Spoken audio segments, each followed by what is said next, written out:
In this video, I'm going to show you everything you need to know regarding the strategies on the tracks in the Flower Cup. As always, I'll be going over the track picking, the item boxes, the best power item strats alongside item combinations, bomb spots, and the shock spots. Now, obviously, you aren't going to get first every time you play these tracks after watching this video, but by watching this video, you'll have a better general understanding of these tracks and how people prefer to play them. But without further ado, let's start giving her, bud. Just before getting started, if you enjoy this video and aren't already subscribed, I'd be eternally grateful if you could subscribe to my channel. It helped me a lot. Starting things off, we got Mario Circuit. This is a bit of an uncommon track picked by very few teams, so it's a little difficult to classify this track. Although, due to the big off-road shortcuts, I'd consider Mario Circuit to be a bagging track. You could find success running here, but the big off-road shortcuts will make keeping the front presence pretty difficult. In a 66 or Mogi, you could pick this in almost any situation, honestly. Maybe a few top spots just to have that early front presence. I'm not entirely sure. I wouldn't consider this track to be as bag heavy as Dry Desert or Cheeseland. Maybe like GBA Mario Circuit or Donut Plains 3 type of bagging track. But either way, you'll most likely profit more from bagging on this track.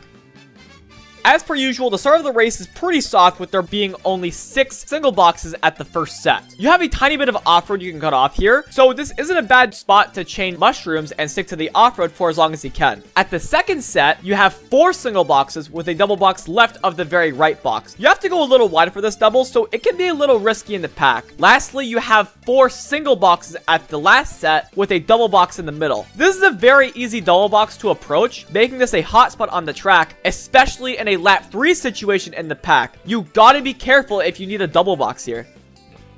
The golden strat on this track can work really well, especially if you have a speed item afterwards. And don't get me started on how strong this is in a lap 3 situation. By beginning to golden in the first big shortcut, you'll cut off a ton of off-road, not only in the big cut, but also around the mini cut on the turn before the last set. And if you have an item like triple shrooms afterwards, you can take the second big cut as well. So yeah, this can be pretty broken in a lap 3 situation.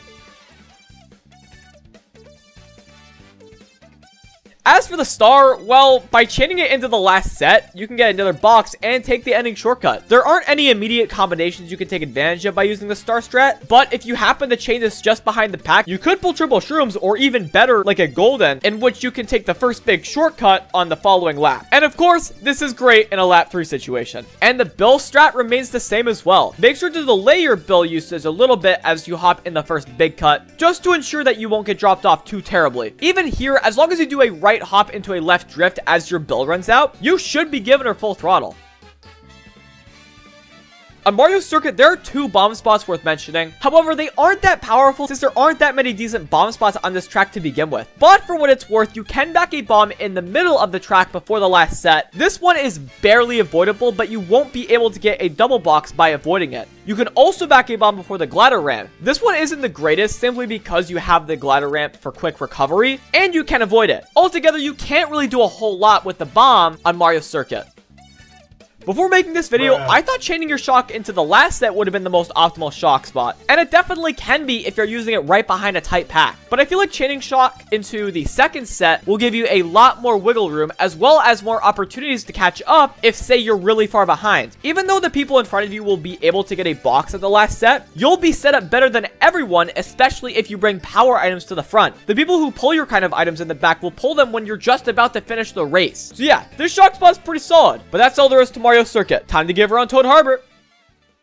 I'd say Toad Harbor is one of the rarest tracks online, which is unfortunate because this track bangs. There aren't any significant shortcuts on this track outside the beginning shortcut on lap 1, so I consider this track to be a running track. Although, it's important to remember that shocks can do a ton of damage here. In a 66, you could pick this in a variety of situations. I'd recommend picking this when you have the majority of top spots though, with the beginning shortcut and people either going for it with around half of them most likely failing it in some way, or going around the shortcut. Starting in the front can be very beneficial. In Mogi, this is a track you could pick when starting in first. As long as you can make the beginning shortcut, you could have a somewhat decent lead from the get-go. As long as second doesn't pull a red, you could be giving her. But yeah, in summary, Toad Harbor is without a doubt a running track. The first set on Toad Harbor is split up a wee bit. You have 4 single boxes on the main road and a single box on the first ramp. It's faster to take the ramp, but you should take the main path if you're in dire need of an item and you're in the pack. especially if you need to back up for another item or two, since you can't do that when taking the ramp. The second set is also split up a wee bit. When taking the bottom path, you have 4 single boxes with a double box left of the very right single. You also have a single box on the top path. If you try to go for doubles though, you need to be careful, as this is a double box and it is appealing to everyone. If you miss it, you're forced to take the bottom path with potentially 1 less item than you would have if you took the top path. The last set is really spread out. You have 4 single boxes on those downhills left side, a single box in the same line as the right boost ramp, and a double box on the very right side of the downhill. Since the right side is already faster, taking the double can be pretty challenging if you're in the pack. You also have this double on the wide path, but you have to go quite out of your way for it, so it's not really worth it. But yeah, Toad Harbor is definitely a weird track when it comes to the arrangement of items at each item set. The golden strat can't really be combined with anything too spectacular. At the very least, the golden strat alone is pretty valuable. By beginning to golden in the beginning shortcut, you can plow through the crates and barrels and easily get a box at the next set. It's pretty solid overall. There's not really much else to say here. The same can be said for the star. By chaining your star at the first set, you can also take it through the crates and barrels and get a box at the next set. It's probably one of the most boring star strats in the game, but it is what it is. The bill strat is pretty neat though. If you use your bill as you get on the top path road, it'll drop you off just before the big turn. The bill likes to go wide when used around this turn, and it'll drop you off barely after it's able to go wide, so it won't negatively impact you at all. Unfortunately, there aren't any significant combinations with this strat either.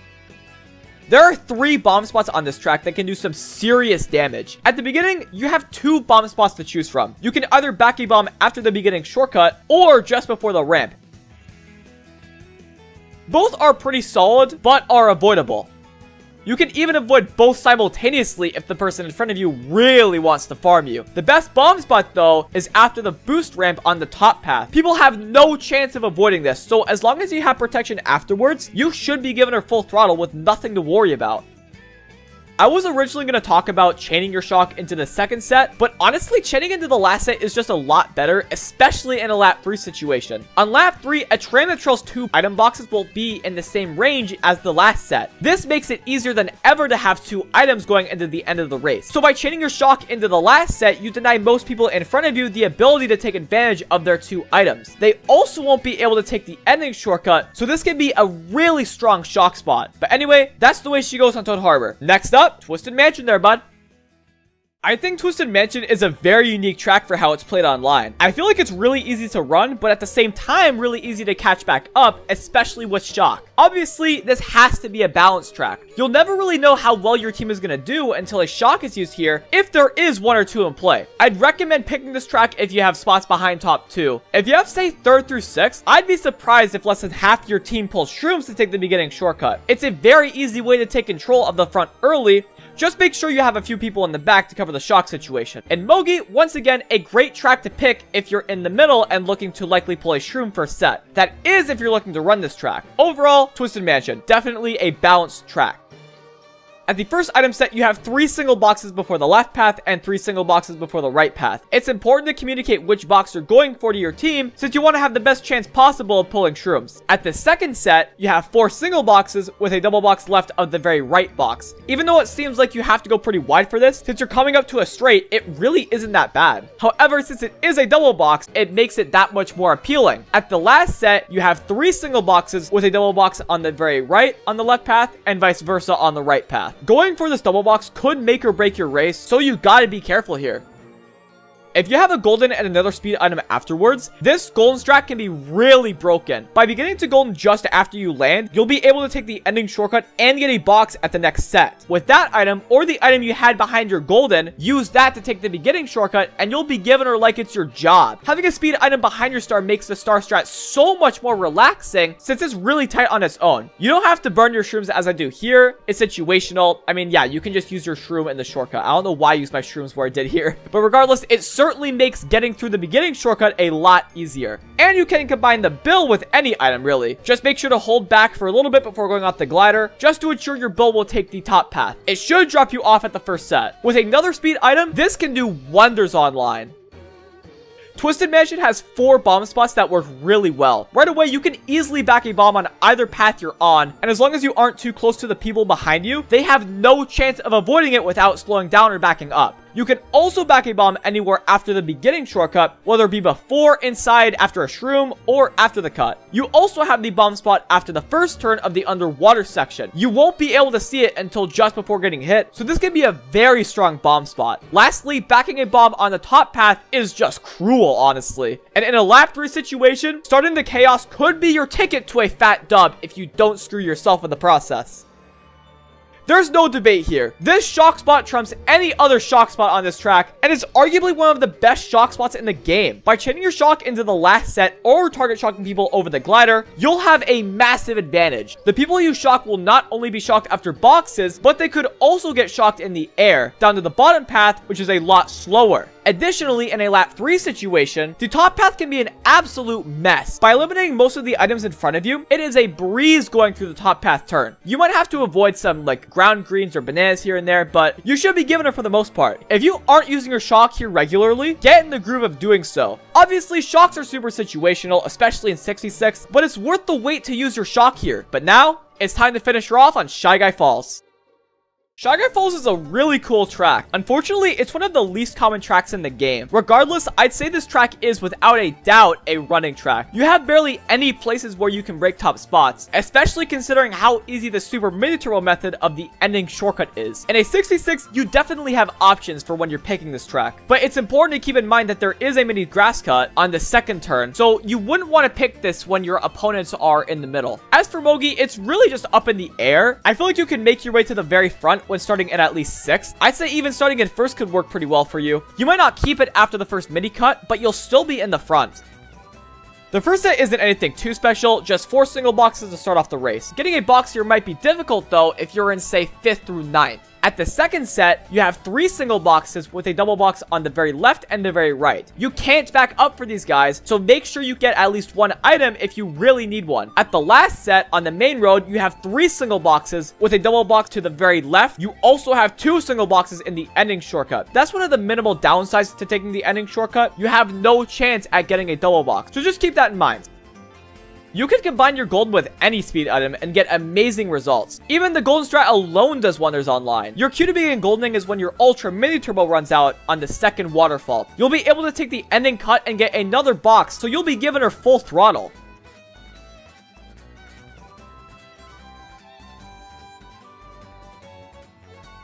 You can't really do anything too fancy with the star, so just use it through the ending shortcut, take the ending grass cut, don't hit the wall, and you should be in a solid spot, especially if you had another speed item in your pocket prior to using your star. This build strat might not be what you'd expect. If you use it just after passing the shadow after the finish line, it'll drop you off before the first waterfall. It may not look like much, but you're using it through a pretty tight section on the track, which can be very beneficial. While you can use it through the ending shortcut, it'll drop you off after the first set, so yeah, it isn't the absolute greatest. You have 3 big time bomb spots on Shy Guy Falls that can do major damage. Even though this is right after the first set, as long as the people behind you aren't too close, they have no chance of avoiding a bomb right before the second turn. The other 2 are avoidable, but only if you take a separate path. Backing a bomb on the top path after the glider will hit anyone who takes that path. You can also back a bomb in the ending shortcut. Not much else to talk about here really. You can take the bottom path to avoid bombs on the top path, and the regular path to avoid bombs in the ending shortcut. Yeehaw, bud! This is also one of the best shock spots in the game. By chaining your shock into the second set, the people in front of you will have no items to take the ending shortcut easily. You also might target shock some people, which is pretty nice. Either way, you'll be in the best position in the race by far by shocking here. This shock spot does major damage online, so given the opportunity, you should definitely get into the habit of chaining here. I hope you got something out of this video. If you did, I'd really appreciate it if you'd like the video and subscribe if you haven't already. I don't really have much else to say here, so thank you so much for watching. Have yourselves a fantastic day, and keep on giving her, bud.